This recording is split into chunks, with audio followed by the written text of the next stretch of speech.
Welcome back to this video. My name is Rafi Yakub right here, and in this video I'm going to show you the best preference settings in Filmora 13 complete guide. So let's see. Welcome back to this video. So the very first thing you want to do after you have successfully launched and opened your Filmora 13 video editing software, first thing first you need to do before you start any production is to work on your preference settings, which I'm going to walk you through complete guide in this video. So let's see. The very first thing you want to do is to come to the top right here. So click on File. Then from File, you have to simply navigate to Preference Settings right here. Click on Preferences. So it takes you right here. So from the point here, there are a lot of things you need to set up right here before you start editing your project. So if you don't understand languages that was by default on your installation, you can click on here and switch to whatever language of your choice. So you can see there are much language right here that you can simply switch and change to. Another thing here is that if you are not comfortable with dark mode on the Filmora 13 video editing software, what you need to do is simply click on here. You can switch to light mode if that is going to be cool with you. But I'm fine with the dark mode, so I'm going to switch back into dark mode. It's as simple as that. So that is for languages and the appearance section on Filmora 13. Okay. The another thing we can work on this particular section of folders here is project files.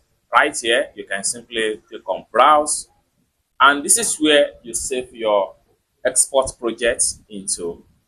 And then what you want to do is to simply navigate to your desktop. So if you would like to save it, then having selected your desktop, next thing you want to do is to select the folder that you would like to use for the project export.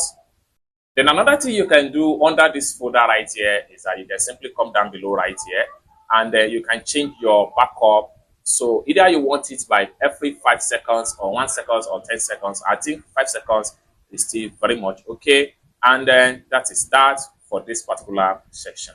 Then you can move to the next tab right here, which has to do with editing tab. So under the editing tab, leave everything this way, and then you can leave us. You also make sure this is fit. And right here, you can simply show the split button on timeline play head.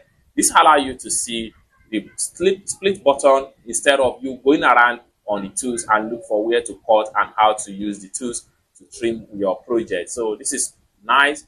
Then you can move to the next right here, which is cache, media cache. So you can turn on this particular button. This allow auto clear of any cache that's going to generate huge file size on your PC. You can also turn on this particular button, and then you can change the date from 30 days to something like 15 days. So this will automatically delete every cache file on your PC. Then come to the top right here, automatically delete backup file earlier than this time. Choose the date. You can choose any date right here. I'm going to put it in 15 days maximum. These are the stuff you can do right here. You can also navigate to the last tab, which is performance. Under the performance here, you have enable your hardware acceleration for video stuff, like so you can enable this particular button right here. Then when you enable it, then you have your PC graphics card information. You can simply choose your PC graphics card. It's as simple as that. Then down below right here, you can come down here and choose your video resolution as the case may be. You can produce your video to be 1280 by 720 or 1920 by 1080 or full HD. This is depends on the kind of project you want to do, or better still, you can leave this particular image resolution right here and choose a custom setting when you are trying to do your video editing project. All in all, so once you are done with all the settings, next thing you want to do is to simply come down below right here, hit on apply. And then what you need to do, your GPU rendering and hardware decoding setting have been updated and will take effect the next time you open Wondershare Filmora. Simply click on OK, boom. It's as simple as that. You have properly set your best preference setting for Filmora video editing software. I hope you really got value for this video. If you find this video useful, give this video a big like, and also remember to subscribe to the channel for more useful tutorial tips and tricks on how best to use Filmora 13 video editing software. Thank you so much for watching, and I hope to see you in my next video. Bye for now.